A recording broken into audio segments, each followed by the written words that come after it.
পয়লা বৈশাখ বাংলা বছরের প্রথম দিন, সবাইকে শুভ নববর্ষ।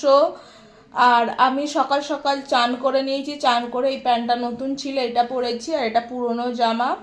আর তারপরেই আমি খেয়ে নিচ্ছি এই যে ব্ল্যাক কফি। আপাতত এখন থেকে আমার সকালটা শুরু হয়েছে, এখন 10টা বাজে। তো এরপরে কি কি করি না করি সবই শেয়ার করব, তো দেখতে থাকো পুরো ব্লগটা। আজকে দুপুরে লাঞ্চের মেনু ছিল অনেক কিছু, করলা ভাজা, আলু ভাজা, কুমড়ো ভাজা, কুমড়ো শাক সেদ্ধ, চিকেন কষা, চিলি চিকেন আর চাটনি। আর বিকেলবেলা মা গোপালকে ভোগ লাগিয়েছিল।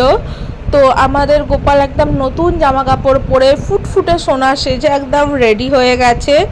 আর এখানে আমার মাসি দিয়ে যায় এই সোনপাপড়ির বাস্কটা, মাসিদের পুজো হয়েছিল বলে।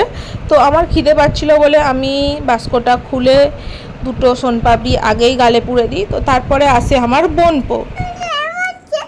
কি করে এলি তাহলে? লরির পেছন একটা হাম দাও। তোর তো ডানা লাগিয়ে দিলা, তুই উড়াই চলে আসছিস।